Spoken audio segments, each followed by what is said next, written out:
ॐ अज्ञानतिमिरन्धस्य ज्ञानाञ्जनशलाकया चक्षुरुन्मिलितं येन तस्मै श्रीगुरुवे नमः। श्रीचैतन्यमनोभीष्टं स्थापितं येन भूतले स्वयं रूपः कदा मह्यं ददाति स्वपदान्तिकं। वन्देऽहं श्रीगुरु श्रीयुतपदकमलं श्रीगुरून् वैष्णवांश्च श्रीरूपं सागरजातं सहगण रघुनाथान्वितं तं सजीवं साद्वैतं सावधूतं परिजनसहितं कृष्णचैतन्यदेवं श्री राधा कृष्ण पादान सहगण ललिता श्री विशाखान्वितांश्च। हे कृष्ण करुणा सिंधु दीन बंधु जगतपते गोपेश गोपिका कांता राधा कांत नमस्तुते। तप्त कांचन गौरांगी राधे वृंदावनेश्वरी वृषभानुसुते देवी प्रणमामि हरि प्रिये। वाञ्छाकल्पतरुभ्यश्च कृपा सिन्धुभ्य एव च पतितानां पावनेभ्यो वैष्णवेभ्यो नमो नमः। नमो विष्णुपादाय कृष्णपृष्ठाय भूतले श्रीमते भक्ति वेदांत स्वामी इति नामिने नमस्ते सरस्वती देवे गौरवाणी प्रचारिणे निर्विशेष शून्यवादी पाश्चात्य देशतारिणे। जय श्री कृष्ण चैतन्य प्रभु नित्यानंद श्री अद्वैत गदाधर श्रीवासादि गौर भक्त वृंद।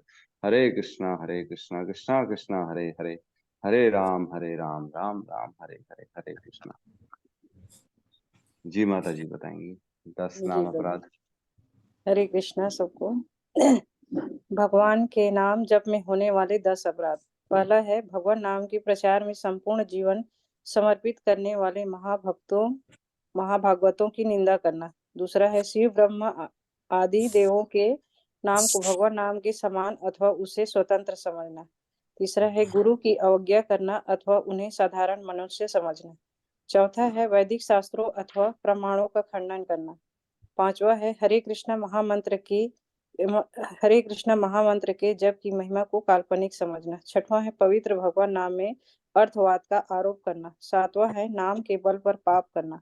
आठवां है हरे कृष्णा महामंत्र के जप को वेदों में वर्णित एक शुभ सकाम कर्म मतलब कर्म कांड के समान समझना। नौवां है अश्रद्धालु व्यक्ति को हरि नाम की महिमा का उपदेश करना। 10वां है भगवान नाम के जप में पूर्ण विश्वास न होना और इसकी इतनी अगाध महिमा श्रवण करने पर भी भौतिक आसक्ति बनाए रखना। भगवान नाम का जप करते समय पूर्ण रूप से सावधान न रहना भी अपराध है। प्रत्येक वैष्णव भक्त को चाहिए कि इन 10 प्रकार के अपराधों से सदा बचकर रहे ताकि श्री कृष्ण के चरण कमलों में प्रेम शीघ्र अतिशीघ्र प्राप्त हो, जो मनुष्य जीवन का परम लक्ष्य है। हरे कृष्ण प्रभु जी। हरे कृष्णा। तो जीवन का परम लक्ष्य याद रखना भूल न जाना, है ना। जीवन का परम लक्ष्य है कृष्ण के चरणों में प्रेम की प्राप्ति। एक ऐड आती थी ना, भूल न जाना, क्या लेके आना। एक पहले ऐड आती थी ना, बहुत पहले, इसी ही बल्ब वाल्मीकि लाना, न जाना बल बल लाना है ना। बल्ब वाला था ना, इसी बल्ब की बल सूर्या बल्ब वाला पता था। है। हाँ, सूर्या बल्ब लाना, भूल न जाना तो वैसे ही है, भूल न जाना भैया। भगवान के चरणों में प्रेम प्राप्ति लक्ष्य है, भूल न जाना। लेकिन ये जो है ना, हमको ऐसा नहीं है कि हम सुबह सुनते हैं और दिन में फिर हम भूल जाएं, ऐसा नहीं होना चाहिए। ये लक्ष्य हर क्षण प्रति क्षण हमारे अंदर ये रहना चाहिए भाव कि मेरा लक्ष्य ये है। चाहे कोई भी कार्य करें, चाहे हमारे भौतिक कार्य क्यों ना करें, चाहे हम काम करें, घर का काम करें, बाहर का काम करें, लेकिन ये लक्ष्य स्मरण में रहना चाहिए। ये लक्ष्य को बेसिकली, ये लक्ष्य सबसे बड़ा लक्ष्य है। बाकी तो छोटे छोटे लक्ष्य हैं, है ना। जैसे बच्चे अल्टीमेट एक अपना एम बनाते हैं, मेरे को डॉक्टर बनना है। फिर वो तो सबसे बड़ा लक्ष्य हो गया। फिर छोटा छोटा लक्ष्य हो गया कि अभी 7th 8th में मेरे को कम से कम इतने चाहिए, है ना। मैं इस स्पोर्ट्स में भी थोड़ा सा कर लूं, ये भी कर लूं, और ये टैलेंट भी सीख लूं, हैंड राइटिंग भी अच्छी सीख लूं। ये भी सब लक्ष्य हैं, लेकिन अल्टीमेट लक्ष्य तो डॉक्टर बनना है। तो वैसे ही हमारा अल्टीमेट लक्ष्य ये है, भगवान के भगवत चरणों में प्राप्ति, प्रेम की प्राप्ति। ठीक है, तो प्रवेश करते हैं हमारी भगवत गीता की कक्षा में। हमने कल 18वां श्लोक कंप्लीट किया, राइट। 18वां श्लोक में जो है अभी तक हमने जो डिस्कशन किया, 1 से लेके 7 तक के जो श्लोक थे, जिसमें क्षेत्र और क्षेत्रज्ञ का वर्णन था, ठीक है। उसके बाद 8 से 12 तक के श्लोकों में ज्ञान के 20 बिंदु बताए भगवान ने, कि जो ज्ञान है बाकी सारा कुछ अन्य अज्ञान है, ठीक है। उसके बाद 13 से लेके 19 जो है क्या जानने योग्य है। तो यही वाला अभी सेक्शन हमारा 19वां लास्ट श्लोक है। ज्ञेय के बारे में चर्चा चल रही थी। 13वें श्लोक में एक ज्ञेय जो है आत्मा के बारे में चर्चा हुई। अब 14वें श्लोक में, 14 से लेके 18वें श्लोक में परमात्मा ज्ञेय के बारे में चर्चा हुई। और 19वें में इसका कंक्लूजन बताया गया है ना, कि फाइनली जो है ना, ज्ञेय और परमात्मा, आप जो भी ये सब जान रहे हो इनके बारे में, ज्ञेय वस्तु मतलब जनोवर, जिसको जानना है, ज्ञान के माध्यम से जिसको जाना जाता है, उसको जान लेने का श्रवण की श्रुति फल क्या है, मतलब उसकी जानकारी का फल क्या है। ये है बेसिकली इसका श्लोक का टॉपिक, है ना।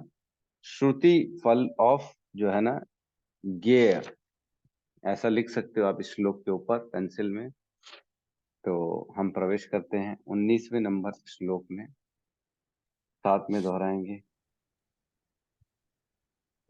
इति क्षेत्रम तथा ज्ञानम इति क्षेत्रं तथा ज्ञानं ज्ञानम् ज्ञेयं च उक्तं समासतः ज्ञेयं च उक्तं समासतः मद्भक्तः एतत् विज्ञाय मद्भक्तः एतत् विज्ञाय मद्भावायोपपद्यते। मद्भावाय उपपद्यते। उपपद्यते। इति क्षेत्रं तथा ज्ञानम् इति इति क्षेत्रं क्षेत्रं तथा तथा ज्ञानं ज्ञानं ज्ञेयं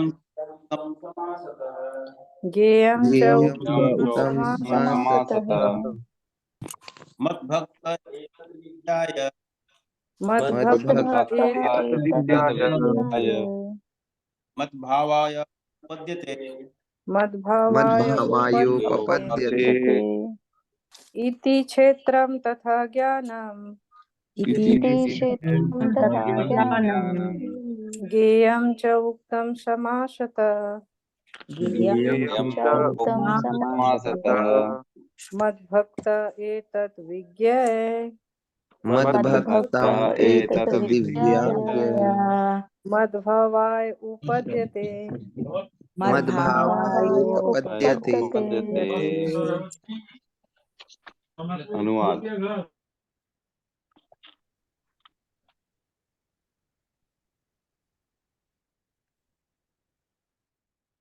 अनुवाद। इस प्रकार मैंने कर्म क्षेत्र, शरीर, ज्ञान तथा ज्ञेय का संक्षेप में वर्णन किया है। इसे केवल मेरे भक्त ही पूरी तरह समझ सकते हैं और इस तरह मेरे स्वभाव को प्राप्त होते हैं। ठीक है, श्लोक के वर्ड्स को समझते हैं एक बार, क्या लिखा है। इति क्षेत्रम तथा ज्ञानम, है ना।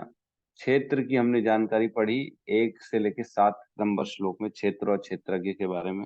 ज्ञान का हमने 8 से 12 में पढ़ा 20 पॉइंट। ज्ञेयम, ज्ञेयम का भी हमने पढ़ा अभी 13 से लेके 19 तक, 18 तक के बारे में।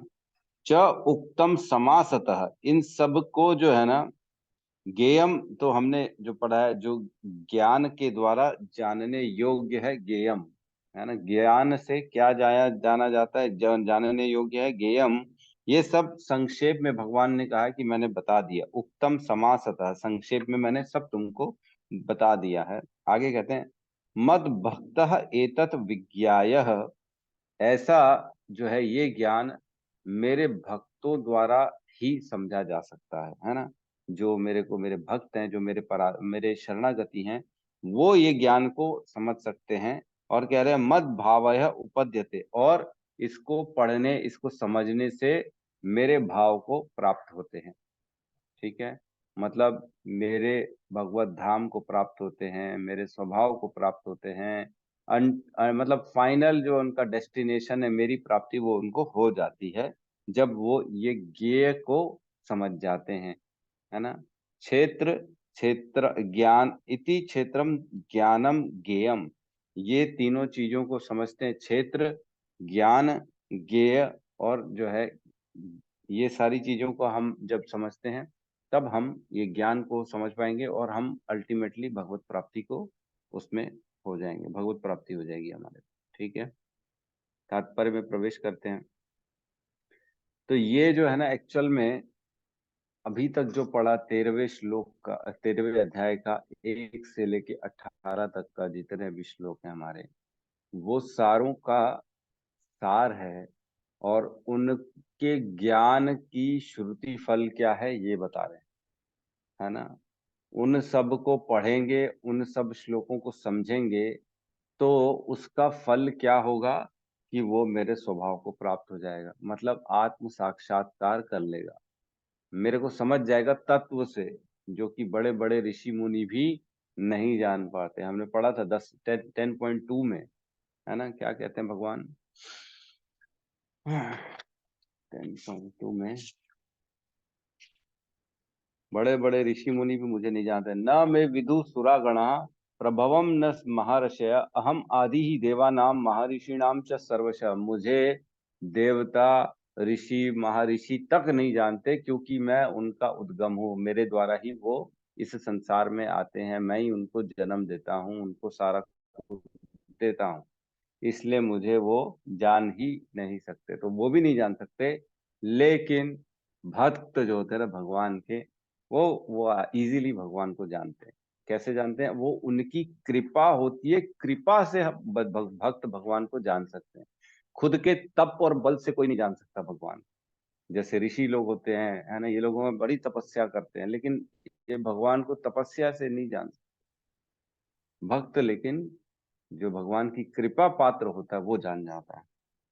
ठीक है, प्रवेश करते हैं तात्पर्य। शील प्रभुपाद की जय।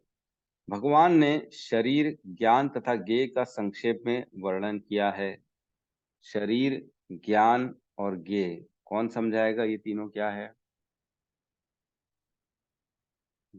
ज्ञान, ज्ञेय और ज्ञाता, ये कौन समझाएगा क्या है? जल्दी।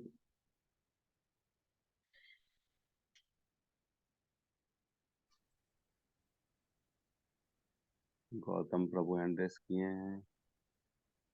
ये तो अपन ने अभी पिछले 10 दिन इसी में लगाए हैं, ज्ञान ज्ञाता ज्ञेय में। श्री राम प्रभु ने भी हैंड रेस किया है। और कोई?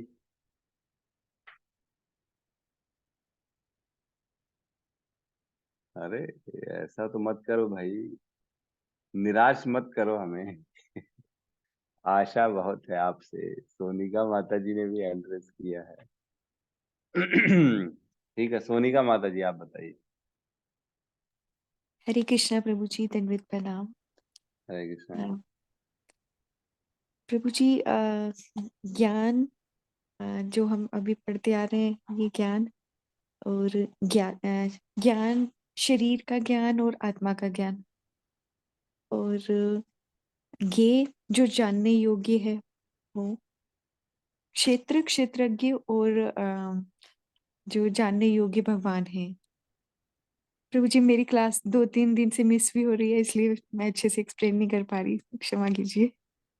ठीक है, ज्ञान आपने कहा जो हम अभी ये पढ़ते आ रहे हैं, तो ये अभी जो पढ़ते आ रहे हैं यही ज्ञान है कि जो पिछले 1 साल से पढ़ते आ रहे हैं वो ज्ञान है? भगवत गीता का पूरा ही ज्ञान। ठीक है, ठीक है। श्री राम प्रभु आप बताइए। हरे कृष्णा। हरे कृष्णा प्रभु जी, दंडवत प्रणाम। हरे कृष्णा। हाँ प्रभु जी, ज्ञान यही है कि जैसे जो हमको अभी तक भगवत गीता के बारे में, या जो भी हम परमात्मा के बारे में, कृष्ण के बारे में जो भी हम जाने हैं, वो ज्ञान है। और ये जो जानने के योग्य होते हैं, और ज्ञाता वो है जो जो हम जानते हैं, जो जानने की कोशिश कर रहे हैं या जान चुके हैं, वो ज्ञाता होते हैं। जी प्रभु जी। थोड़ा सा इसमें आपने हल्का सा बताया तो ठीक, बट जो है थोड़ा सा ऐसा लग रहा है इनकम्प्लीट है, हल्का सा। कोई और इसमें कुछ ऐड ऑन करना चाहेगा क्या? यस गौतम प्रभु, आप बोलिए, आपने हैंड रेस किया था। जी प्रभु जी। प्रभु जी, जैसे यहाँ पे बोला शरीर ज्ञान तथा कि इस शरीर पहला शरीर है, जैसे इस शरीर में रहते हुए जहां तक हमारा अधिकार क्षेत्र है वो हमारा कर्म क्षेत्र हो गया। और ज्ञान जो है, भगवान ने ज्ञान के जो 20 पॉइंट बताए हैं वह ज्ञान है। तथा ज्ञेय मतलब जो जिसको जानना है, मतलब उस ज्ञान जो भगवान ने 20 पॉइंट जो बताए हैं उसके माध्यम से को भगवान में जानना है। तो ज्ञेय का मतलब है कि जिनको जानना है। हम्म,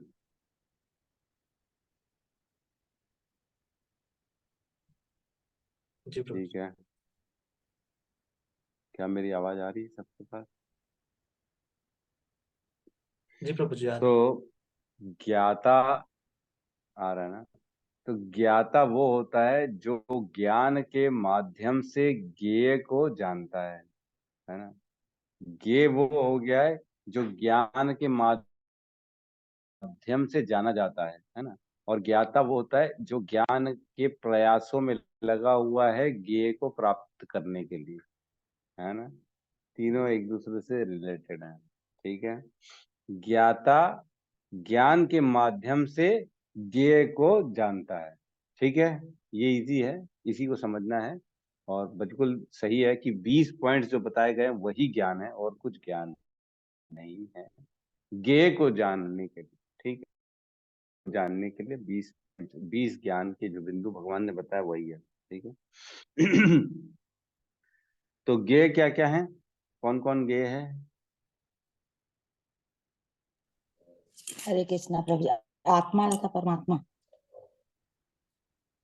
हाँ बिल्कुल सही, आत्मा तथा परमात्मा। ये जो है आत्मा सिर्फ अपने शरीर को जानता है, शरीर का जिसको जो है ना कंट्रोलिंग होता है, और परमात्मा जिसको सबका सब क्षेत्रज्ञों का सब क्षेत्र का कंट्रोलिंग होता है जिसके हाथ में, ठीक है? आगे बढ़ते हैं। यह ज्ञान 3 वस्तुओं का है, ज्ञाता, ज्ञेय तथा जानने की विधि, ठीक है? जानने की विधि को क्या कहते हैं? ज्ञान कहते हैं। तो वही हमने चर्चा की, ज्ञाता जो जानने की कोशिश करता है, ज्ञेय जिसको जाना जाता है, और जानने की विधि को ज्ञान कहते हैं ना? तो यह ज्ञान 3 वस्तुओं का है, ये तीनों मिलाकर विज्ञान कहलाता है। अब ये सोचो विज्ञान क्या कहलाता है? जहां ये सारी चीजें आ जाती हैं, जहां क्षेत्रज्ञ मतलब जो ज्ञाता है वो भी आ गया, ज्ञेय भी आ गया, ज्ञान भी आ गया, इसको क्या कहेंगे? विज्ञान कहेंगे। तो क्या मतलब हुआ विज्ञान का? विज्ञान का मतलब हुआ जो इस ज्ञान के माध्यम से ज्ञेय को जान चुका है वो हो गया विज्ञान। विज्ञान मतलब जिसने आत्म साक्षात्कार कर लिया है, जिसको ये रियलाइजेशन हो गया है कि इस ज्ञान से मैंने परमात्मा को जान लिया है, इसको विज्ञान कहेंगे।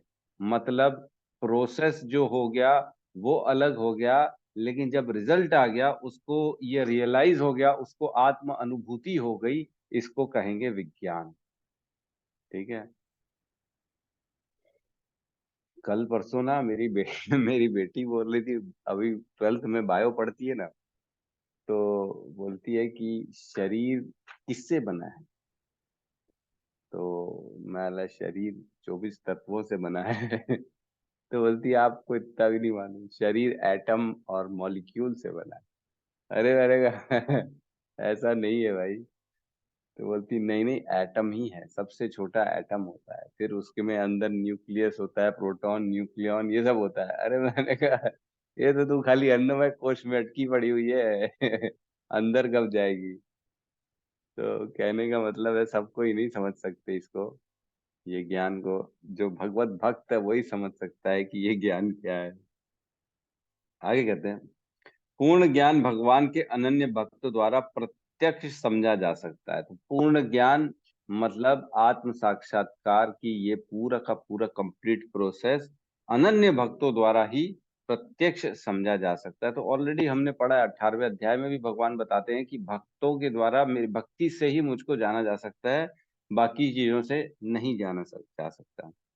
अन्य इसे समझ पाने में असमर्थ रहते हैं, है ना। जैसे मैंने बताया, अन्य लोग असमर्थ रहते हैं, आपसे बहस करेंगे, आपसे जो है ना और ही अपने अपने लॉजिक देना चालू कर देंगे, नहीं ऐसा नहीं है, वैसा है। कोई बोलेगा ब्रह्म सब कुछ है, कुछ नहीं है, सब ब्रह्म में लीन होना है। फिर कोई बोलेगा सब प्रकृति द्वारा दी है, प्रकृति है बस और कुछ नहीं है, हमको ये जीवन प्रकृति ने दिया है, मर के हम प्रकृति में मिल जाएंगे बस और कुछ नहीं है। आत्मा विलीन हो जाएगी इस प्रकृति में, इस नेचर में, इस ब्रह्म में।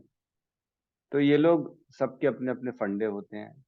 लेकिन जब जो भगवत गीता पढ़ता है, जो दूसरा अध्याय पढ़ता है, उसमें क्लियर लिखा है आत्मा की क्वालिटी अघुलनशील है, आत्मा कभी मरती नहीं है, अविनाशी है, अनादि है ना। वो उसका अपना अलग अस्तित्व बनता रहता है। न हन्यते हन्य माने शरीरे, शरीर के मर जाने पे भी आत्मा का कभी नाश नहीं होता। तो जब नाश नहीं होता तो विलीन कैसे होगी? और मृत्यु के बाद जब उसका अस्तित्व बना रहेगा तो करेगी क्या वो? ऐसा जो है ना क्वेश्चन करना चाहिए ऐसे लोगों से, कि जब भगवत गीता में बताया हुआ है वासांसी जीर्णानि यथा विहाय नवानि गृह्णानि नरोपराणि, मतलब शरीर छोड़ने के बाद आत्मा दूसरा शरीर धारण करती है, जैसे कपड़े धारण करते हैं आदमी। तो जब दूसरा शरीर धारण करती है तो विलीन कैसे हो जाएगी? ये सब चीजें हमको प्रश्न करने चाहिए। तो कुल मिला के जो अन्य लोग हैं इसे समझ पाने में असमर्थ रहते हैं, क्योंकि उनकी फिलॉसफी अलग रहती है। और उन्होंने श्रील प्रभुपाद जैसे हमारे आचार्य रहे, उनके जो है ना प्रदर्शन, पथ प्रदर्शन, उनके बताए हुए जो है ना ये सब ज्ञान को समझा नहीं अभी तक उन्होंने। ठीक है। अद्वैतवादियों का कहना है कि अंतिम अवस्था में ये तीनों बातें एक हो जाती हैं। मरने के बाद न ज्ञान रहता है, न ज्ञेय रहता है, न ज्ञाता रहता है। उनका कहना है ये तीनों एक हो जाते हैं। एक कैसे हो जाएंगे भाई? इतने सारे श्लोक है, पढ़ो ना, भगवत गीता पढ़ो ना। अव्यक्त आदिनी भूतानि मध्यम वक्तानि भारतः अव्यक्त निधनानि एव च तत्र का परिवेदना। ये तो वक्त वक्त व्यक्त अव्यक्त व्यक्त अव्यक्त व्यक्त अव्यक्त की कहानी चलती जा रही है? जैसे हम रोहित प्रभु घर बनाते हैं, हमारे इंजीनियर आर्किटेक्ट हैं। घर बनाएंगे तो घर का स्वरूप पहले नहीं था, जो बना बाद में। जो घर बन जाता है उसके बाद पूरा ढांचा दिखना चालू होता है। उसके पहले क्या था? वहां पे घर नहीं था, लेकिन घर दिखा बाद में जब इन्होंने बना दी। लेकिन एक समय आएगा काल 25-50 साल बाद, फिर वो घर तोड़ दिया जाएगा, फिर चला जाएगा। तो क्या हुआ? एक समय अव्यक्त था, फिर व्यक्त हुआ, फिर अव्यक्त हुआ। मतलब जिस सामग्री से बनाया गया ऐसा तो नहीं वो सामग्री नष्ट हो गई, वो रही है। आज फिर से वो पृथ्वी तत्व में मिल गई, फिर पृथ्वी तत्व से वो दोबारा फिर से बनेगा वो सामग्री, फिर वो व्यक्त होगा, फिर वो नष्ट होगा, फिर पृथ्वी तत्व में मिल जाएगी, फिर वो पृथ्वी तत्व दोबारा फिर कुछ नया निर्माण करेगा, तो फिर वो फिर से बन जाएगा। तो ये व्यक्त और अव्यक्त की कहानी तो चलती रहेगी, है ना। ये कभी खत्म नहीं होती। जिस उसी प्रकार हमारी भी अवस्था है। जन्म मृत्यु के बीच का जो समय होता है उसको व्यक्त कहते हैं, और मृत्यु के बाद जो है ना कुछ समय तक अव्यक्त होता है आदमी, जब तक उसको दोबारा इस प्रकृति में कर्म करने के लिए या कर्म भोगने के लिए नहीं भेजा जाता, तब तक वो अव्यक्त होता है। फिर दोबारा व्यक्त होगा किसी दूसरी योनि में, फिर अव्यक्त हो जाएगा जब उसकी मृत्यु होगी, फिर दोबारा जब कोई और योनि मिलेगी तब व्यक्त होगा। पहले इंसान बना, कुत्ता बना, गधा बना, चींटी बना, मेंढक बना, ये सारी अवस्थाएं जो है ना व्यक्त हो गई, लेकिन इनके बीच के इंटरवेल जो रहे ना वो अव्यक्त स्थिति हो गई। अगर इसको पूर्ण चेतना वाली बात करें तो पूर्ण चेतना मनुष्य योनि में ही है, बाकी सारी योनियों में पूर्ण चेतना भी नहीं है। तो बाकी सारी योनियों में आप कुल मिला के अव्यक्त ही रहते हैं, ऐसा मान सकते हैं। लेकिन ये मेरा कहना है, ये शास्त्रों का कहना नहीं है। मैं मेरा पर्सनल विचार आपसे शेयर कर रहा हूँ।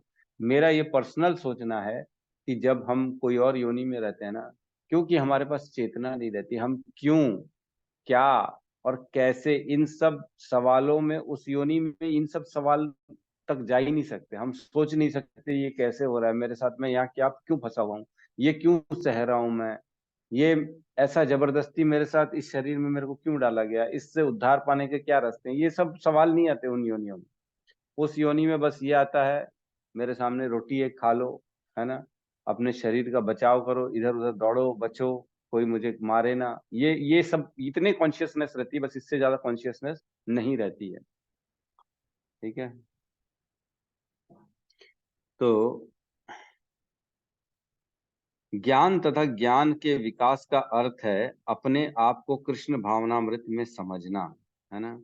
हम भौतिक चेतना द्वारा संचालित होते हैं, लेकिन ज्यों ही हम अपनी सारी चेतना कृष्ण के कार्यों में स्थानांतरित कर देते हैं और इसका अनुभव करते हैं कि कृष्ण ही सब कुछ हैं, तो हम वास्तविक ज्ञान प्राप्त कर सकते हैं। ये थोड़ा सा गहरा लाइन है, इसको समझते हैं एक बार अच्छे से। ज्ञान तथा ज्ञान के विकास का अर्थ है ना। ज्ञान जो हम पढ़ रहे हैं, भगवत गीता, अपनी चेतना, परमात्मा, आत्मा, इन सब का जो ज्ञान है, ज्ञान के विकास का अर्थ है मतलब जैसे जैसे हम ज्ञान में आगे बढ़ रहे हैं, हम एक एक करके सारी चीजों को समझते जा रहे हैं, उसका मतलब है कि हम अपने आप को कृष्ण भावनामृत में समझना। तो ये समझते हैं कि हम कृष्ण के नित्य दास हैं, है ना, ये समझते हैं ये सब कुछ कृष्ण के द्वारा हो रहा है। हम भौतिक चेतना द्वारा संचालित होते हैं, तो ये भी हम समझते हैं कि भौतिक चेतना हमको बहुत डिस्टर्ब करती है ना। मेरे अपने पराये, मेरा पराया, सुख दुख, मान अपमान, यश अपयश, लाभ हानि, ये सारी चीजें जो होती है ना, हमको अफेक्ट करती हैं, ये हम समझते हैं इसको, है ना। लेकिन जो ही हम अपनी सारी चेतना कृष्ण के कार्यों में स्थानांतरित कर देते हैं और इसका अनुभव करते हैं कि कृष्ण ही सब कुछ है, तो वास्तविक ज्ञान प्राप्त होता है। तो हम कई बार जाते हैं, जैसे वृंदावन जाते हैं, मायापुर जाते हैं, तो वहां सब कुछ भूल के भगवान के पास बैठ जाते हैं मंदिर में, है ना। तब हमको लगता है बस अब कुछ नहीं है मेरे पास, न मैं वहां जो रायपुर में रहता हूँ वैसा तो हूं ही नहीं, अब मैं बस कृष्ण का हूँ, कृष्ण मेरे हैं और कुछ नहीं है। तो ये जो है ना वास्तविक ज्ञान, ये है कि मैं कृष्ण का हूँ, कृष्ण मेरे हैं और कुछ भी नहीं है मेरा। ये जब अनुभव कर लें तब वास्तविक ज्ञान होता है। तो इसमें इसी को दूसरे शब्दों में कहा गया है, ज्ञान तो भक्ति को पूर्णतया समझने के लिए प्रारंभिक अवस्था है। तो भक्ति और ज्ञान एक्चुअल में ये दोनों अलग अलग हैं। हमने जो है ना योगा लेटर याद होगा सबको कि नहीं याद है?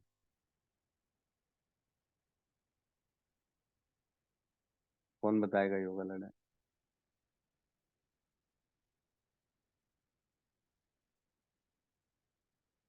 जल्दी भाई, इतने सारे लोग हैं।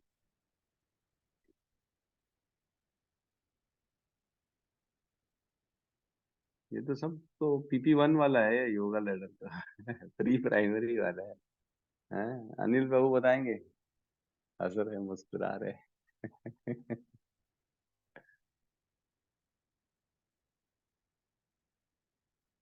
हरे कृष्णा प्रभु। सकाम कर्म, निष्काम कर्म, फिर कर्म योग, ज्ञान योग, ध्यान योग और भक्ति योग। हाँ, इसमें एक आपने छोड़ दिया। कौन सा हाँ प्रभु जी? सत्यम प्रभु बताइए कौन सा छोड़ दिया?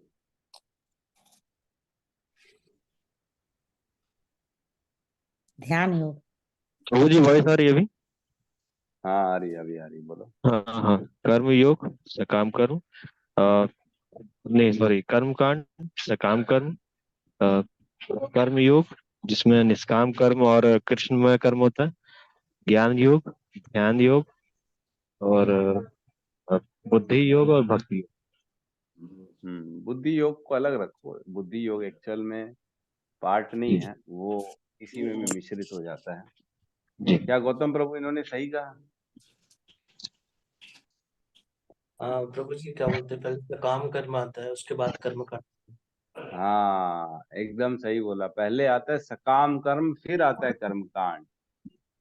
सकाम कर्म और कर्म कांड के बीच का अंतर मालूम है किसी को कि नहीं मालूम?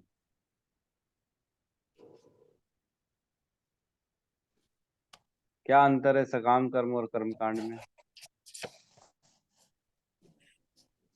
फल फल फल की अभिलाषा से जो कर्म करते हैं, मतलब वो सकाम कर्म।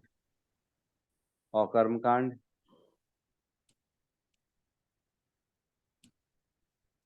अरे आधा बता के म्यूट कर देते।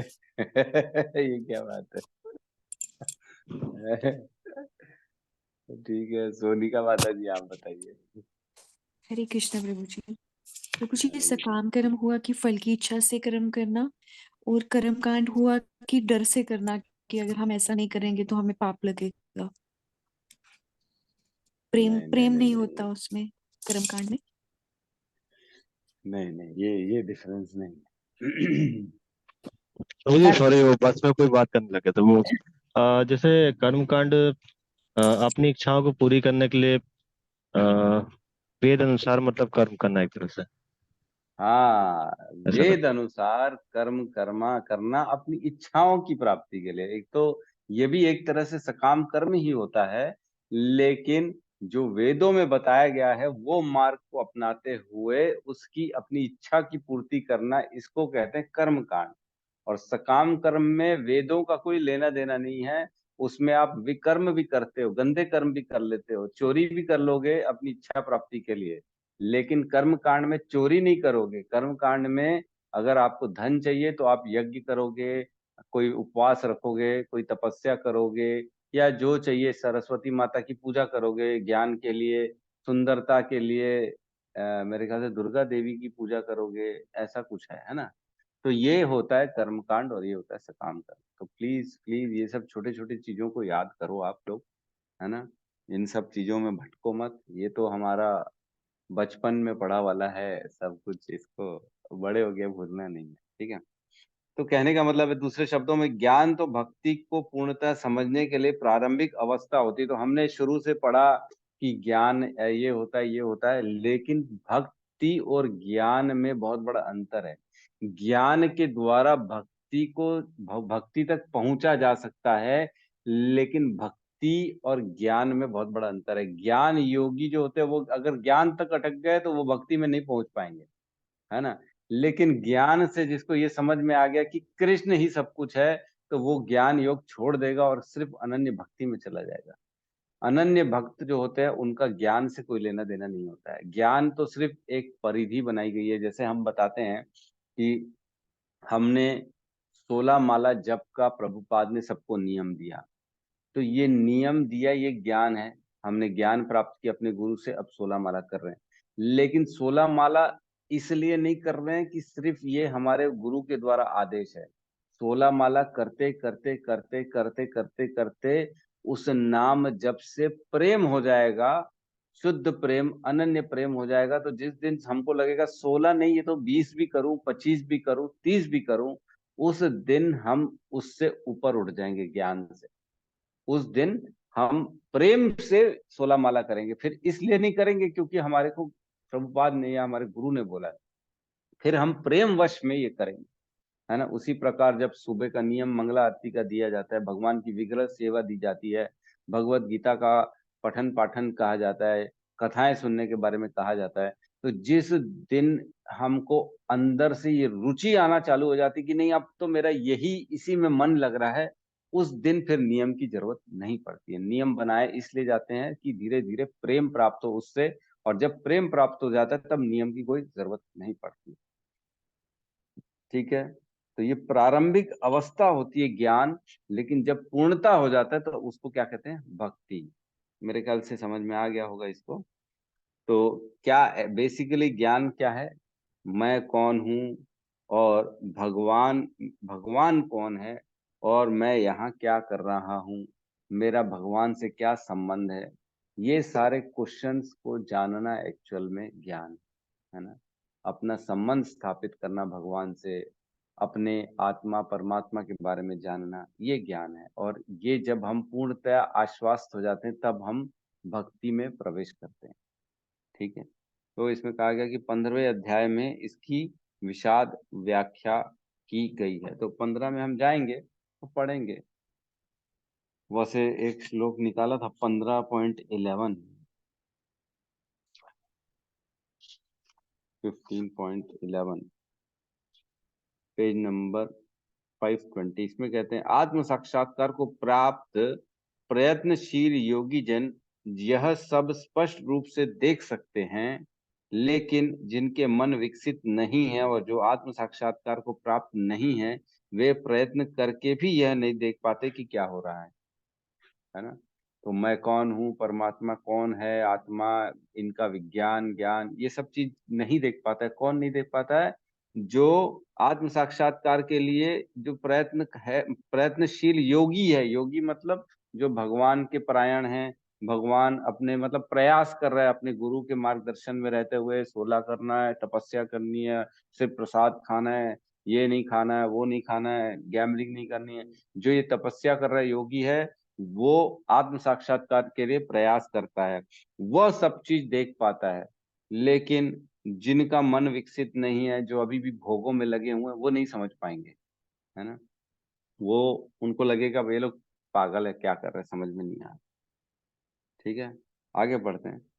अब हम सारांश रूप में कह सकते हैं कि श्लोक 6 तथा 7 में महाभूतानी से चेतना धृति तक भौतिक तत्वों तथा जीवन के लक्षणों की कुछ अभिव्यक्तियों का विश्लेषण हुआ है। तो ये 24 तत्वों का जो हमने पढ़ा था 6 और 7 नंबर श्लोक में, है ना, अन्नमय कोश के 24 तत्व, राइट, अन्नमय कोश नहीं, क्षेत्र क्षेत्र के 24 तत्व, ऐसे समझ सकते हैं। ये हमने पढ़ा था 6वें और 7वें श्लोक में, है। ये सब मिलकर शरीर अथवा कार्य क्षेत्र का निर्माण करते हैं तथा श्लोक 8 से लेकर 12 तक अमानित्वम से लेकर तत्व ज्ञानार्थ दर्शनम तक कार्य क्षेत्र के दोनों प्रकार के ज्ञाताओं अर्थात अर्थात आत्मा तथा परमात्मा के ज्ञान की विधि का वर्णन हुआ है। तो 20 हमने पॉइंट जो पढ़े ज्ञान के बारे में, वही बता रहे हैं 8 से 12 श्लोक में। फिर बता रहे हैं श्लोक 13 से 18 तक, 18 में अनादि मत परम से लेकर हृदय सर्वस्य विष्टितम तक जीवात्मा तथा परमात्मा का वर्णन हुआ है। तो 13 में आत्मा का हुआ है, 14 से लेकर 18 तक परमात्मा का हुआ है, वही बता रहे हैं इसमें। तो ये हमने पढ़ लिया है।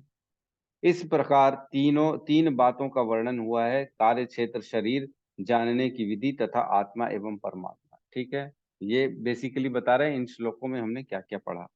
यहाँ इसका विशेष उल्लेख हुआ है कि भगवान के अनन्य भक्त ही इन तीनों बातों को ठीक से समझ सकते हैं। तो जो हमने अभी तक 13वें अध्याय में 3 बातें पढ़ी, क्षेत्रज्ञ के बारे में, और ज्ञान, और उसके बाद तत्वों के बारे में, ये सारा जो है ना, कौन समझ सकता है? ये सिर्फ भक्त समझ सकते हैं, जो भगवान की शरणागति करते हैं वही समझ सकते हैं, बाकी लोग इसको नहीं समझ सकते हैं। अतएव ऐसे भक्तों के लिए भगवत गीता अत्यंत लाभप्रद है। वे ही परम लक्ष्य अर्थात परमेश्वर कृष्ण के स्वभाव को प्राप्त कर सकते हैं। इसका एक उल्टा भी समझ सकते हैं, है ना। हमने जब 8 से 12 पढ़ा था, तब उसमें एक पॉइंट आया था 16वां नंबर, है ना, अनन्य भक्ति, मेरे प्रति अनन्य भक्ति, मई आवेश, क्या था श्लोक में, भूल गया। मैया वेश मन नहीं, मई च अनन्य योगेन भक्ति अव्यभिचारिणी, है ना, ये श्लोक था अपना, श्लोक नंबर 11, मई च अनन्य योगेन भक्ति अव्यभिचारिणी। हमने बताया था कि अगर ये पॉइंट किसी के पास है, तो बाकी सारे के सारे 19 जो ज्ञान होते हैं वो ऑटोमेटिकली उसके जीवन में प्रवेश कर जाते हैं। याद है कि नहीं? जो अनन्य भक्त होता है ना, उसको एक एक पॉइंट को, एक एक गुण को अपने अंदर विकसित करने की जरूरत नहीं है। उसके अंदर सारे गुण ऑटोमेटिकली विकसित हो जाते हैं, जैसे सहिष्णुता, विनम्रता, सरलता, और बाकी जो था समभाव, सुख दुख में समभाव, अपने परिजनों के प्रति ममता का भावना होना, इस टाइप के जो पॉइंट्स हैं, ये सब खुद ब खुद आ जाते हैं जो अनन्य भक्त होता है। तो ये माना जाएगा कि जो कृष्ण का भक्त है वो कभी भी अज्ञान में नहीं रहता, है ना। इजी है ना। या तो आप सब एक एक पॉइंट करके डेवलप करो, या भक्त बन जाओ। भक्त बन जाओगे तो खुद ब खुद सब चीजें आपके अंदर आ जाएंगी। भगवान का जो कृष्ण का भक्त होता है वो कभी भी अज्ञान में नहीं रहता। तो इसका मतलब ये हो गया, जो भक्ति करेगा उसको भगवत गीता और भागवतम पढ़ने की जरूरत नहीं है, सब स्वतः आ जाएगा उसके अंदर। हाँ कि ना? जो अनन्य भक्ति करता है उसको भगवत गीता भागवतम पढ़ने की जरूरत है कि नहीं है ज्ञान प्राप्त करने के लिए?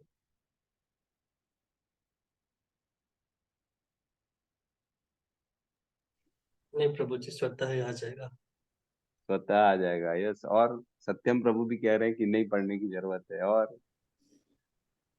और कौन बताएगा? ये रोहित प्रभु, आपका क्या मत है? मुझे रिलेटेड है, जब हम ज्ञान प्राप्त करना है हमको तो भगवत गीता तो पढ़ना ही पड़ेगा। और दूसरा, एक अर्थ में अगर शुद्ध भक्ति करते हैं हमको, शुद्ध भक्ति अगर भगवान समर्पण भावना से करेंगे तो आ तो जाएगा, लेकिन हमारे लिए जो है अभी ज्ञान प्राप्त करने के लिए शुद्ध भक्ति कर नहीं रहे हैं, तो इसको ज्ञान प्राप्त करने के लिए हमको भगवत गीता पढ़ना ही पड़ेगा। प्रभु जी का कहना है कि दोनों जरूरी है, पढ़ना भी जरूरी है भक्ति प्राप्त करने के लिए। ठीक है, भगवान खुद कर देते हैं शुद्ध भक्ति से, सत्यम प्रभु का कहना है। यस। और बाकी लोग क्या करें? पढ़ने की जरूरत है कि नहीं है? हरे कृष्ण प्रभु जी, पढ़ने की यस जरूरत प्रभु जी। नहीं है? है प्रभु, नहीं नहीं। नहीं है। हरे कृष्ण प्रभु जी, मेरा ये मत जी है, माता। जैसे बहुत को पढ़ने नहीं जानते हैं अभी, तो इस हाँ। जमाने में तो हम लोग बहुत कुछ पढ़ लिए, इसलिए हम लोग पढ़ पा रहे हैं, हिंदी हुआ संस्कृत हुआ। लेकिन जो पढ़ना ही नहीं जानते, एक अक्षर भी नहीं जानते, लेकिन यदि वो शुद्ध भक्ति कर रहे हैं, भगवान के प्रेम में है, भगवान को हमेशा ध्यान कर रहे हैं, तो उसके लिए वही शुद्ध भक्त है, वही अनन्य भक्त है। उसके लिए पढ़ने की आवश्यकता नहीं है, उसके पास मेरे ज्ञान मत खुद ब से। खुद आ जाएगा। जी, प्रभु अभी जो मेरे एक मत अंधे, से। एक दोनों दोनों अंधे से है प्रभु जी महाराज। लेकिन पढ़ना भी जरूरी है, यदि हम पढ़ रहे या सुन सकते हैं, कम से कम पढ़ नहीं रहे, नहीं पढ़ पाते तो सुन तो सकते हैं। और प्रेमानंद जी महाराज है, थोड़ा तो पढ़े हैं, और एक जो महाराज जी अंधे से हैं पूरे, उनको तो सब कुछ आता है प्रभु जी। तो भक्ति, अरे तो भक्ति का ही असर है ना प्रभु जी, भगवान की कृपा है ना। वो तो देख भी नहीं पाते हैं जब बड़े महाराज हैं। ठीक कह रहे हैं, एकदम सही है। देखो, नहीं आ रहा। अनन्य अनन्य भक्ति जो करता है ना, उसको वैसे तो जरूरत नहीं है पढ़ने की। उसके अंदर स्वतः ये ज्ञान आ जाता है, प्रकाशित हो जाता है, हृदय में सब कुछ उसके प्रकाशित हो जाएगा, उसको पढ़ने की जरूरत नहीं है। लेकिन ऐसा अनन्य भक्ति करने के लिए सब कोई तो नहीं हो सकता। ऐसा जो थोड़ा थोड़ा प्रोसेस में है, उसको पढ़ना पड़ेगा। ज्ञान के माध्यम से भक्ति तक पहुंचना है, तो हमारी विधि यही है कि हम ज्ञान प्राप्त करें, गुरु का आदेश प्राप्त करें और उसके साथ अनुसार कर्म करें। तो धीरे धीरे जो प्रोसेस होता है ना, दोनों का प्रोसेस अलग अलग है। अनन्य भक्ति जो करेगा उसको जरूरत नहीं है वैसे तो कुछ भी करने की, वो डायरेक्ट भगवान की भक्ति चाहे तो कर सकता है, लेकिन वो बहुत तकलीफदायक है। और जो ऐसे में है ना, ये ग्रेजुअल प्रोसेस है, धीरे धीरे एलिवेशन का प्रोसेस है, धीरे धीरे भगवत प्राप्ति का प्रोसेस है। जो कि नैया हम चढ़ चुके हैं तो हमको छोड़ना नहीं है। नैया ऑटोमेटिकली हमको धीरे धीरे भगवान के पास लेके जाएगी, लेकिन हमको इस नैया को छोड़ना नहीं है। इसको इसको बंद, इसमें पकड़ के रखना मजबूती से, ताकि हम इससे बाहर न चले जाएं। तो बिल्कुल हमारा प्रोसेस जो है वो स्लो एंड ग्रेजुअल प्रोसेस है, लेकिन अनन्य भक्ति में जरूरत नहीं है। उनको स्वतः सब कुछ प्रकाशित हो जाता है उनके हृदय में। अनपढ़ भी हो, अंधे भी हो, सब कुछ उनको दिख जाता है, सब कुछ पता पड़ जाता है क्या हो रहा है क्या नहीं हो रहा है। तो उनकी दृष्टि ही अलग हो जाती है, दिव्य दृष्टि आ जाती है उनके पास। बगैर पढ़े, बगैर देखे, बगैर समझे सब कुछ जान जाते हैं। ठीक है, तो आगे समझते हैं। अतः ऐसे भक्तों के लिए भगवत गीता अत्यंत लाभप्रद है। वे ही परम लक्ष्य अर्थात परमेश्वर कृष्ण के स्वभाव को प्राप्त कर सकते हैं। दूसरे शब्दों में, केवल भक्त ही भगवत गीता को समझ सकता है और वांछित फल प्राप्त कर सकता है, अन्य लोग नहीं कर सकते। तो जो भक्त है वही भगवत गीता को समझ सकता है। जब तक भगवान के प्रति हमारी श्रद्धा नहीं होगी, तब तक हमको भगवत गीता समझ में नहीं आएगी। तो हम इसलिए भगवत गीता को प्राप्त कर पाते हैं क्योंकि हमारी ये श्रद्धा है कि ये स्वयं भगवान के मुख से निकला हुआ है, इसमें एक शब्द भी गलत नहीं है। ये जब तक हमारे अंदर भाव नहीं रहेगा ना, हमारे को भगवत गीता समझ में नहीं आएगी। कितनी टिपिकल है नहीं, भगवत गीता 13वां अध्याय पढ़ो तो दूसरा भूल जाते, तीसरा भूल जाते, चौथा भूल जाते, क्या लिखा था कुछ याद नहीं आता है ना। मतलब पढ़ो तब ऐसा लगता है हाँ अब सब समझ में आ रहा है, लेकिन वही 1-2 महीने बाद फिर खोलो तो ओहो ये क्या लिखा था, मेरे को तो याद ही नहीं आ रहा है, कोई रिलेटिव ही नहीं कर पाते। तो ये जो है ना हमारे एक्चुअल में बद्ध अवस्था का बहुत बड़ा एग्जाम्पल है कि हम बद्ध हैं। हम जो है ना इस माया के द्वारा, माया हमको बार बार जो है ना भुलवाने की कोशिश कर रही है, अपने आप के में बांधने की कोशिश कर रही है कि तू छोड़ दे, ये कर वो कर। लेकिन जो है ना हमको समझना पड़ेगा कि हमको कितना समय इसमें देना जरूरी है, ये जानना जरूरी है। तो समय देना जरूरी है, प्रयास करना जरूरी है, तब हम माया को छोड़ के भगवान की शरण में जा पाएंगे। तो ओनली बाय गुरु, ये काम कौन करता है? गुरु के माध्यम से हम माया के मतलब जो चुंगल से बाहर निकल के आध्यात्मिक जगत में प्रवेश कर सकते हैं। अगर गुरु के ऊपर श्रद्धा रहेगी तो ही होगा, नहीं तो नहीं होगा, ये सब है ना। गुरु और भगवान में कोई भेद नहीं है, भगवान ही गुरु को हमारे जीवन में भेजते हैं। और जब तक ये दृष्टि नहीं रहेगी तब तक फंसे रहेंगे संसार में, तब तक ज्ञान समझ में नहीं आएगा, चीजें रियलाइज नहीं हो पाएंगी, और हम क्या मान अपमान अपना पराया इन सब में फंसे रह जाएंगे। तो इन सब से उठना बहुत ज्यादा जरूरी है, और इसके लिए बेसिक बेसिक सबसे इम्पोर्टेंट क्या है? चैंटिंग करना। जितना जितना चैंटिंग करेंगे उतना उतना हमारा निर्मल होता जाएगा हृदय, उतना उतना मलिनता बाहर होती जाएगी, उतना उतना चेतो दर्पण मार्जन होता चला जाएगा। ठीक है। तो जैसे कोई समझ नहीं पाता है ना भगवत गीता, तो उसको ये बोलना चाहिए कि तुम चैंटिंग बढ़ाओ अपनी। जैसे जैसे चैंटिंग बढ़ाओगे ऑटोमेटिकली देखोगे कि उसको लेवल ऊपर होते जा रहा है उसका। अगर हम में से भी किसी को ऐसा लगता है कि मेरे को नहीं समझ में आ रहा है, तो अपनी चैंटिंग बढ़ाना है। चैंटिंग अगर बढ़ी हुई है तो चैंटिंग में अपने को इंटेंसिटी बढ़ानी, मतलब सीरियसनेस बढ़ानी है चैंटिंग की। हो सकता है चैंटिंग चल रही है लेकिन वो शब्द उच्चारण चल रहा है, ना कि भगवान के नामों का उच्चारण चल रहा है ना। तो जैसे जैसे हम शब्द में जो कृष्ण बोलते हैं उसमें कृष्ण का स्मरण करेंगे, बोलते समय सुनेंगे उसको प्रॉपरली, तब हमारे हृदय की शुद्धि होती जाएगी और ये सारा ज्ञान ऑटोमेटिकली समझ में आ जाएगा। ठीक है, तो किसी का कोई प्रश्न है तो हम ले सकते हैं।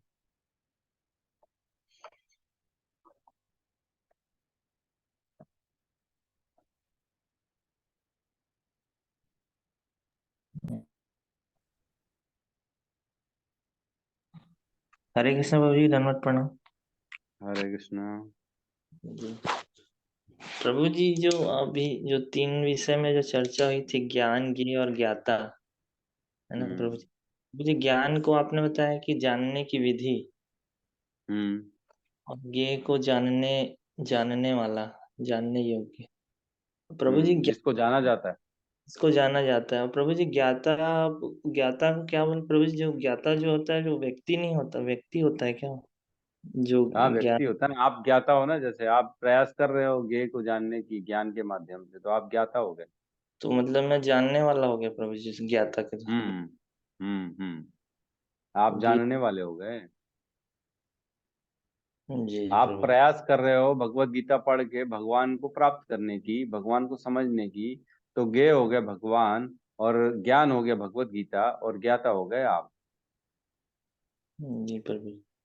जी प्रभु जी। प्रभु है जी, ना। एक और कल का क्वेश्चन था कि भगवान, जैसे कल के अध्याय में भी प्रभु जी हम लोग जैसे कि भगवान का जो संबोधन होता है, अलग अलग जगह में अलग अलग संबोधन करते हैं, जैसे कि परमात्मा, भगवान, ईश्वर, परमेश्वर। तो ये प्रभु जी इसको हम अलग अलग नाम से संबोधित क्यों करते हैं? मतलब इसका क्या अर्थ है कि ईश्वर बोलते देखो हैं कभी? जी ऐसा है कि हर वर्ड का मीनिंग अलग अलग होता है ना। जैसे सूर्य है, सूरज है, भास्कर है, इन सब का अर्थ क्या अलग अलग है? नहीं है। कह रहे सब एक ही को कह रहे हैं, सूर्य को ही सब बोल रहे हैं, लेकिन नाम अलग अलग है। तो नाम अलग अलग क्यों है? क्योंकि उन नामों से कोई कोई लीला जुड़ी हुई है, इसलिए वो नाम है ना। जैसे भगवान कृष्ण का दामोदर नाम है, क्यों दामोदर है? क्योंकि उन्होंने दामोदर लीला की थी, है ना। और गिरिराज गोवर्धन, गिरिराज लीला की तो उनको गिरिराज भी कहते हैं, है ना। और भी बहुत सारे नाम है भगवान के, जो जो लीला करते हैं वो सारे पुरुषोत्तम है, तो पुरुषों में उत्तम है इसलिए पुरुषोत्तम है। और तो इस तरह से अलग अलग नाम जो होते हैं ना, वो अलग अलग एक तो लीलाओं के कारण होते हैं, और अलग अलग स्वरूपों को अलग अलग नामों से दर्शाया जाता है। जैसे परमात्मा है तो वो परमात्मा कृष्ण नहीं है, कृष्ण का एक विस्तार है। उस विस्तार को विष्णु कहते हैं, विष्णु से महाविष्णु, विष्णु से फिर क्षीरोदक्षाई, क्षीरोदक्षाई से गर्भोदक्षाई से फिर क्षीरोदक्षाई, क्षीरोदक्षाई फिर सब में बंटते हैं, उनको परमात्मा कहते हैं। तो हर वर्ड से अलग अलग एक मीनिंग उत्पन्न होता है, और उस मीनिंग के लिए वो वर्ड को बोला जाता है, लेकिन हो सकता है वो व्यक्ति सेम हो दोनों में, है ना। तो इसलिए अलग अलग नाम है सबके, परमेश्वर, नारायण, हरि, कृष्ण, सब नाम का अलग मीनिंग है, लेकिन तत्व से सब एक ही है। तत्व जो है ना, जैसे रोटी है ना, आटे से आप रोटी भी खा सकते हो, पूड़ी भी खा सकते हो, तो उन दोनों में तत्व क्या हो गया? आटा। लेकिन क्या रोटी और पूड़ी को आप एक ही नाम दे सकते हो? नहीं दे सकते हो ना। पूड़ी को भी रोटी थोड़ी बोल दोगे आप, पूड़ी को पूड़ी बोलोगे, रोटी को रोटी बोलोगे, लेकिन तत्व तो दोनों में सेम है, बनता तो दोनों आटे से है। तो वैसे ही है, तत्व सब में कृष्ण है, लेकिन सबका नाम अलग अलग है, क्योंकि उनका प्रोसेस, उनका कार्य, उनका इफेक्ट अलग अलग है। जी अलग प्रभु अलग जी। रस प्रदान करने के लिए आते हैं भगवान, तो अलग अलग नाम दे देते हैं। जी योगेश्वर भी कहा जाता है प्रभु जी श्री कृष्ण जी को। हाँ हाँ, यस, योगेश्वर भी कहा जाता है। जी प्रभु जी। जनार्दन, योगेश्वर, और अभी तो कितने सारे पड़े, पार्थ सारथी, सब ऋषिकेश, सब तो ऋषिकेश। ऋषिकेश, हाँ ऋषिकेश, ऋषिकेण सेवनम, तो सारे नाम है भगवान के ही नाम। जी प्रभु जी। ठीक है प्रभु जी। जी जी प्रभु जी, धन्यवाद जी, हरे कृष्ण। धन्यवाद, हरे कृष्णा। ठीक है, तो यहाँ पे हम अपनी क्लास को, रूपाली माता जी बड़े दिनों बाद, यस माता जी कहिए। हाँ प्रभु जी, मुझे ऐसा लगता है जी जैसे मैम। प्रभु की अपने पर असीम कृपा रहती है। अलग अलग फैकल्टी में, अलग अलग एंगल से, अलग अलग रूप से, इतनी वैरायटीज में वो अपने को ब्लेसिंग्स देते हैं, अपने को अवेलेबिलिटी करते हैं हर चीजों की, बॉडी से लेकर ऑर्गन से लेकर हर चीज। अपना लग्जूरियस लाइफ जो एब्जॉर्ब कर रहे हैं, वो सब चीज भगवान ही करते हैं। तो अगर वो अपने को इतनी सारी चीजें दे सकते हैं, तो जो प्रभु अपने को इतनी सारी चीजें दे सकते हैं, उनका भी तो अलग अलग विविध नाम बनता है ना प्रभु जी। और उनका नाम लेना ही तो एक लाड़ है ना उनके प्रति, दिखाना कि भाई आप हमको इतना कर रहे हो। जैसे आप हमको इतने अच्छे उपदेश देते हो, तो हम बोलते हैं हरे कृष्णा प्रभु जी, ये भी आपकी तरफ नमन है। वैसे ही उनके अलग अलग नाम उनको नमन करने के लिए ही है ना। हरे कृष्ण। बिल्कुल, अलग अलग नाम है कि अलग अलग स्मरण करें भगवान का रूप। श्याम सुंदर बोलेंगे तो आप अलग याद करोगे, नारायण बोलेंगे तो अलग याद करोगे, भगवान का स्वरूप अलग आएगा। विश्व रूप बोलेंगे तो अलग भगवान का रूप ध्यान आ जाएगा, अरे बाप रे विश्व रूप। और कालिया दमन तो कालिया दमन रहेगा तो वैसा कामना है। मदन मोहन याद करेंगे तो फिर आपको याद आ जाएगी वो लीला, जिसमें जो है ना कामदेव को भी मोहित कर दिया था भगवान ने। तो इस तरह से अलग अलग नाम, अलग अलग स्मरण करने के लिए भगवान के। ठीक है, बहुत प्रभु बहुत धन्यवाद माता जी का। यस। प्रभु जी, जैसे निराकारवादी होते हैं, वो शायद इनको ईश्वर करके पुकारते हैं कि वो हर जगह व्याप्त है, ऐसा करके मेरे ख्याल से ऐसा। देखो, निराकारवादी जो है ना, वो क्या कहेंगे आपको कि कृष्ण ईश्वर नहीं है ना। वो कहेंगे कि कृष्ण एक व्यक्ति था और ईश्वर अलग है ना। तो प्रकृति, हाँ कहिए। मतलब प्रकृति को ईश्वर कहते हैं प्रभु जी उनको, ऐसा। हाँ, अलग अलग फंडे वाले होते हैं। कई लोग प्रकृति को ईश्वर कहते हैं, कई लोग ब्रह्म ज्योति को ईश्वर कहते हैं, कई लोग कहते हैं कि कोई ईश्वर नहीं, सबके हृदय में ईश्वर है बस, और कोई ईश्वर नहीं है। तो सबकी अलग अलग धारणा होती है। जो जिस पथ में चला जाता है उस पथ को समझता है, और उसको वो पथ सही लगता है। तो जब तक पढ़ेंगे नहीं भगवत गीता, तो कैसे समझ में आएगा? आप पढ़ते हो तो प्रश्न करते हो, वहां पे प्रश्न करने का मौका नहीं दिया जाता। मौका दिया भी जाता है तो दो चार क्वेश्चन ऐसे आंसर बता दिए जाते हैं, जिसमें वैसे ही जो है ना, थोड़ा सा जो है गोलमाल टाइप का चीज है, वो बता के आप लोगों को चुप करा दिया जाता है। हम तो संपूर्ण भगवत गीता पढ़ रहे हैं, आप पढ़ो ना, आप तो खुद भी समझ रहे हो, शुरू से आ रहे हो। तो क्या जी कभी आत्मा किसी में विलीन होती है? कभी आत्मा का अस्तित्व खत्म हो जाता है क्या? नहीं प्रभु जी। नहीं होता, कभी नहीं होता, ये तो हमने पढ़ा है। तो इसको कैसे खंडन करोगे आप? विलीन हो जाएंगे, मिल जाएंगे, अस्तित्व खत्म हो जाएगा? तो पढ़ो ना, दूसरे अध्याय में तो क्लियर लिखा है, अविनाशी है, अनादि है, हमेशा रहती है, कभी नहीं मिलती है किसी से, कभी मृत्यु नहीं होती, आत्मा कभी खत्म नहीं होती है। तो फिर कहाँ जाएगी? मरने के बाद क्या होगा? ब्रह्म में कैसे मिल जाएगी? उसका तो अस्तित्व बना रहेगा ना, कैसे मिल जाएगी? तो ये सब चीजों का खंडन हमारे प्रभुपाद ने किया, उन्होंने हमको सही मार्गदर्शन दिया। जी ठीक। जी प्रभु हम्म, जी।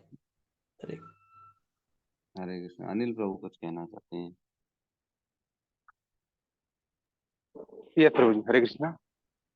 हरे कृष्ण। एक रियलाइजेशन है प्रभु जी, मतलब कल ही का, मतलब एक मेरा फ्रेंड है, वो एक्चुअल में वो पहले हिंदू धर्म में था, और कुछ साल पहले मतलब उसके साथ ऐसा घटना घटी, तो क्रिश्चियनिटी को मतलब अपना लिया, क्रिश्चियन उसमें चला गया। तो कल ऐसे ही मतलब हम लोग बातचीत कर रहे थे, तो मेरे मन में जिज्ञासा हुई यीशु मसीह के बारे में। तो बहुत सारे कुछ कुछ बताया। फिर मैंने उनको शॉर्ट में बोला कि भाई मतलब आप ये बोलना चाहते हो कि जो ईसा मसीह थे वो भगवान के पुत्र थे? तो बोलते हाँ, भगवान उसके पुत्र थे। तो मैंने उनको वही पर क्रॉस क्वेश्चन किया, मतलब तुम्हारे बताने का मतलब ये है कि प्रभु ईसा मसीह पुत्र थे और भगवान कोई और है, मतलब जिसको आप लोग परमेश्वर बोलते हो। और ईसा मसीह खुद बोलता है कि मैं परमेश्वर का पुत्र हूँ।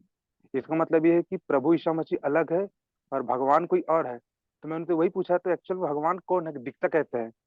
तो वो भी मेरे को ना मतलब गोल मटोल जवाब देने लगा, हाँ भगवान एक प्रकाश है, वो आत्मा भी है, जैसा हम लोग सब आत्मा है, सब भगवान है, ऐसा करके वो बताया। फिर ना अच्छे से बता नहीं पाया, तो बोलता है यार मैं ना इसको ना कंफर्म करके आपको ना डिटेल में आपको ना 2 दिन बाद बताऊंगा, ऐसा बोला। हम्म। मतलब उनके पास भी ना वो सटीक आंसर नहीं है, जैसा हमारे शास्त्रों और वेदों में पूरा क्लियर कट है ना, चारों वेदों या फिर जितने भी आप पुराण हम्म। पढ़ेंगे, तो सभी जगह एक ही चीज बोलते हैं, ईश्वर परम कृष्ण सच्चिदानंद विग्रह अनादिर आदिर गोविंद सर्व कारण कारण। हमें बहुत सारे शास्त्रों में देखने को मिलते हैं, लेकिन उनमें ऐसा कहीं नहीं कि एक्चुअली भगवान का स्वरूप कैसा है। मतलब उनके जो क्रिश्चियन जो फॉलो करते हैं, उनमें कहीं नहीं बताया कि भगवान दिखता कैसे है, कहाँ रहता है, करता क्या है।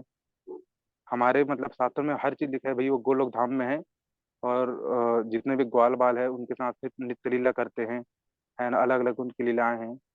तो उनके उसमें ऐसा कुछ भी नहीं कि भगवान कहाँ रहते हैं, क्या करते हैं, खाते हैं पीते हैं, कुछ भी बोलोगे तो आत्मा है, परमात्मा है, प्रकाश है, ऊर्जा है, एनर्जी, बस गोल मटोल जवाब देके वो फिनिश कर देते हैं।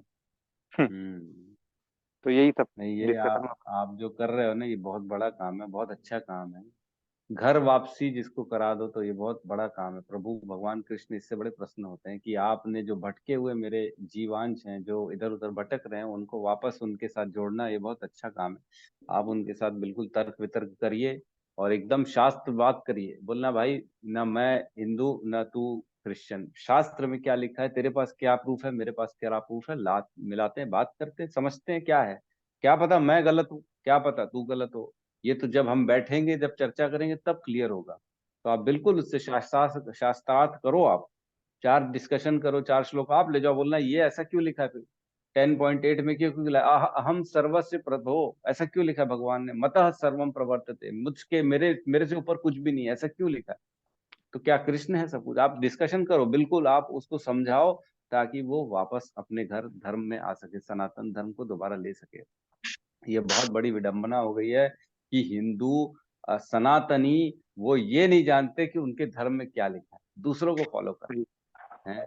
गुरु गोविंद सिंह ने अपने 4 बच्चों को कुर्बान कर दिया, सिर्फ एक ही कारण था कि मैं अपना धर्म नहीं छोड़ूंगा। क्या कारण था बच्चे मरने का? सिर्फ एक ही कारण था। मुसलमान बोले आप बन जाओ मुसलमान, हम आपको राजा बना देंगे, ये कर देंगे। बोले नहीं, धर्म तो मैं छोड़ ही नहीं सकता, प्राण जाए लेकिन धर्म न जाए। धर्म रक्षतो रक्षति ही, अगर धर्म की रक्षा करोगे तो धर्म आपकी रक्षा करेगा, अगर धर्म की रक्षा नहीं करोगे तो धर्म भी आपकी रक्षा नहीं करेगा। बहुत गहरा विषय है ये, बहुत गहरी चीज है, इसको ऐसे ही नहीं बोलना है। इसके लिए हमारे गुरुओं ने अपने प्राण तक दे दिए धर्म की रक्षा के लिए, हमको समझना चाहिए। और हम उस धर्म को चीप समझते हैं, ऐसे ही छोड़ देते, ऐसे ही बेच देते कुछ पैसों के लिए। कितनी शर्म की बात है। कुर्बान कर दिया, सोचो किसी ने अपना गला कटवा लिया धर्म के लिए, क्यों? ऐसी था क्या? नहीं कटवाते, उसमें क्या था, बोल देते या अल्लाह या खुदा हम भी आपके साथ हो गए, वाह वाह वाह, मुर्गा खाएंगे, बकरा खाएंगे, गाय खाएंगे, क्या फर्क पड़ता है? ऐसा नहीं है। बहुत गहरे है ये विषय, बहुत गहराई में जाना पड़ेगा। और हर किसी को समझाना चाहिए कि हम सनातनी हैं, कृष्ण ही सर्वे सर्वा है, ईश्वर सबसे बड़े कृष्ण है। आप भगवत गीता के श्लोक बताओ ना, बोलना इसके काट निकाल के दिखाओ तुम, आपकी बाइबल और कुरान में जो लिखा है निकालो, हम डिस्कशन करते क्या क्या लिखा है, समझ में आ जाएगा, सब चीज क्लियर हो जाएगी। तो बिल्कुल बहुत अच्छा काम कर रहे हो प्रभु जी, इसमें लगे रहो और शास्त्रार्थ करो आप उससे। कभी जरूरत पड़े, कुछ भी लगे तो मेरे को आप बिल्कुल फोन कर दीजिएगा। जी प्रभु जी, बिल्कुल। ठीक है, हरे कृष्ण। हरे कृष्णा। तो ये थोड़े से मतलब खून खोलने वाले जो है विषय है ये सब। मेरे को तो बहुत ऐसा लगता है कि कोई आए, मैं उसको बिल्कुल एक एक श्लोक का वर्णन करके बताऊंगा तुम क्या कर रहे हो, कैसे कैसे छोड़ दिए तुमने अपना धर्म को। तो अगर कहीं पे भी ऐसी किसी को भी प्रॉब्लम होती है तो आप लोग बिल्कुल मेरे को कॉल कर सकते हो एनी टाइम। मैं समय दूंगा, आऊंगा, चर्चा करूंगा और सब चीज को समझाने की कोशिश करेंगे। यस सोनालिका माता जी कुछ कहते हैं?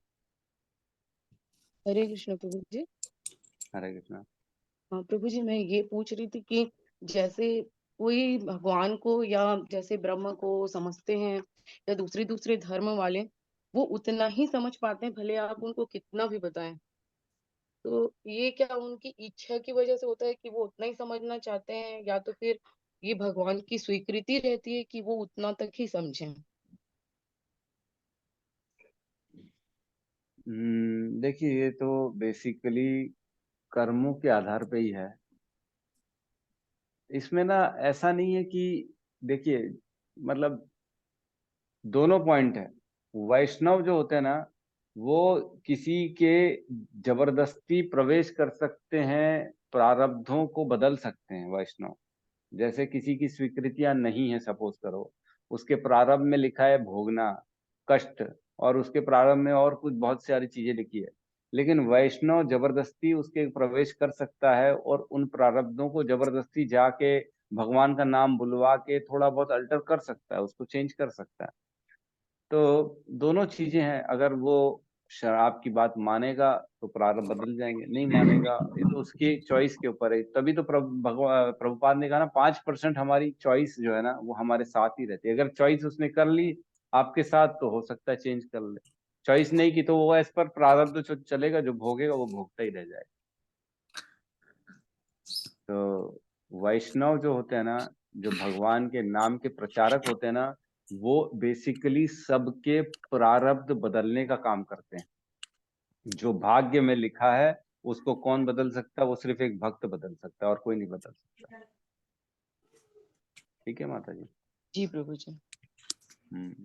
हरे सोनिका कृष्ण। एक मिनट, सोनिका माता जी कुछ कहना चाहती है, कहिए। हरे कृष्णा प्रभु जी। प्रभु जी, जैसे हम नाम अपराध में पढ़ते हैं कि अश्रद्धालुओं को भगवान नाम की वो महिमा सुनाना भी एक अपराध है, तो फिर क्या हम ऐसा कर सकते हैं जैसे जो लोग श्रद्धा नहीं नहीं नहीं, रखते हम हैं? देखिए अश्रद्धा रखना और गंदा बोलने में फर्क है। ठीक है, मतलब अगर कोई ऐसा आदमी है जो नाम सुन के गंदा गंदा बोलता है तो उसको नहीं बोलना चाहिए। जो न्यूट्रल है, जो उसको सुन भी रहा है लेकिन इतना विश्वास नहीं हो रहा, ठीक है आप बोल रहे हो लेकिन मैं तो कुछ और ही मानता हूँ, तो ऐसे लोगों को हमारा कार्य है कि उसको थोड़ा सा ज्ञान देना, परिवर्तन करना, ये हमारा कार्य है। लेकिन अगर वो एकदम नेगेटिव है तो उससे बिल्कुल दूर हो जाना चाहिए, क्योंकि अपराध लग जाएगा उसमें। तो इस अश्रद्धा का मतलब ये है जो एकदम ही अश्रद्धा रखता है, पूर्ण रूप से अगेंस्ट है, वो है ये। ऐसे लोगों को नहीं जाना है, हम ऐसे लोगों के पास नहीं जाना। ठीक है।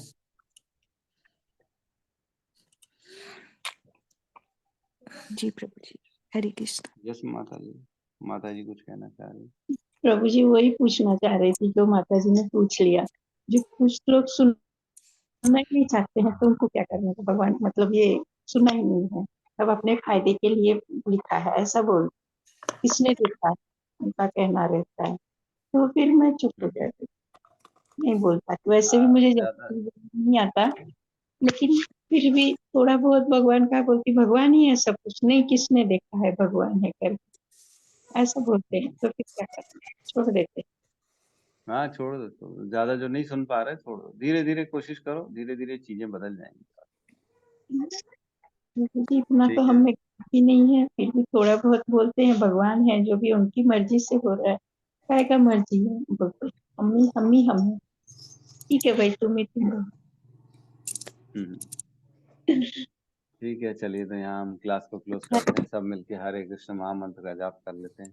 हरे कृष्णा प्रभु जी, दंडवत हरे प्रणाम। कृष्णा हरे हरे कृष्णा कृष्णा हरे हरे कृष्णा कृष्णा कृष्णा कृष्णा कृष्णा कृष्णा हरे हरे हरे हरे हरे हरे राम राम हरे हरे राम राम राम हरे राम हरे। राम हरे हरे हरे सभी भक्त वृंद की जय। जय। सद्गुरु शील श्रील प्रभुपाद की प्रभुपाद की जय। जय जय गौर प्रेमानंद हरि हरे हरे हरि हरि हरि बोल हरि हरि बोल। हरि बोल। हरि